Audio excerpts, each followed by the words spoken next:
Okay, so I want to just quickly go through this section.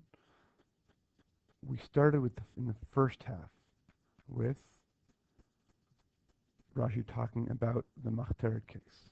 We saw that he specifically tells us that Tarach umasar nafshe is what makes the Machteret case different, and then that he drew on Rava's uh, Rava's formulation of the thinking of the Ganav, and saying Tarach umasar nafshe is the evidence that the Ganav has gone through this thought process, and then Ve'amra Torah, and he essentially translates Rava's statement, Im Baal Herga Hashkem Hergo, into the kind of more formal terminology, saying that what this means is that he has crossed into the category of Rodef, and Kevan Rodefu, Ein Tzarich Hatra'ah. That explains this. He does not need Hatra'ah. Ella, and then again, drawing this other Rodef term, Matilin Tov Nafsho. Now, Aval, he switches to the other side. And he considers the other cases. Nichnas lachatzero v'gago. Why doesn't he mention the third case? Who knows? Not important to us. He adds derech hapetach. That's the key.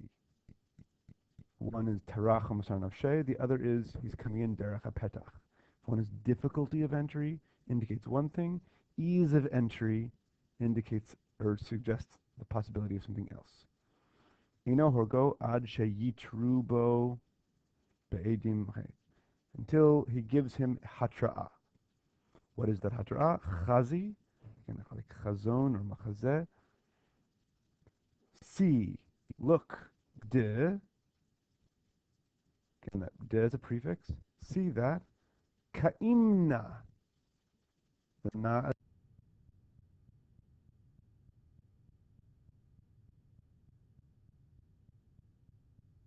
Ka'imna be'apach. I am standing in front of you. Vikatil nalach. And obviously this means this has to be read in the future. I will kill you, presumably, unless you leave. The guy ignoring that warning would then itself constitute evidence that he is prepared to confront. Aval, and now again, that aval is a reversal. Below hatra'ah, low. Without hatra'ah, no, meaning without hatra'ah you can't kill him. You may not kill him before giving such a hatra'ah. Why? De, that de functions the same way it did with de kevan, as introducing the reason. De, Dilma, perhaps, which gets us back into the world of uncertainty, safek, that we saw in the previous sugya. Dilma, lav, a da'ata dinamashot ka'ati. Right, that ati is your verb, so we kind of move it to the beginning. Perhaps he is lav, he's coming not a da'ata, the same al da'at, with the intention, right? With the intention of nefashot, which clearly has to mean he's not coming with the intention to take nefesh, to kill. Ella, again, we're still in our perhaps. Perhaps he does not have this intention, but rather the eshkach. Now, eshkach is to find, and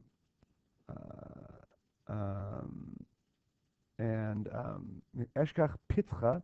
That pitcha is the same as we saw before, derech hapetach, right? Except that now he's kind of switched to Aramaic. Eshkach pitcha lehedya. That lehedya is a little bit weird, but it means open, right? He found an open entry or an accessible entry. The al, this word again, it looks like one thing, but it's really another. Al in Hebrew, right? On, but al as this is actually an Aramaic verb, which is the cognate of the Hebrew ole, to go up or to enter. Perhaps he didn't come with the intention of killing, but rather simply found a pitcha lahedya, an open or accessible entry, and came in adata de, again with the intention that, and now we're going to get, just like we did in the very beginning, a long explanation. And came in with the intention that kai ba'apai lipok, that if he, the homeowner, confronts me, if I find someone home, lipok, afak, leave, depart. So Rashi is suggesting here that the person who came in via chatzero v'gago, derech hapetach, may have simply found an open petach and came in. Now, interestingly, he doesn't say, maybe he didn't even think through the consequences, sort of what he would do if he found someone home. He says, oh, perhaps he had the da'at that if I confront someone, right,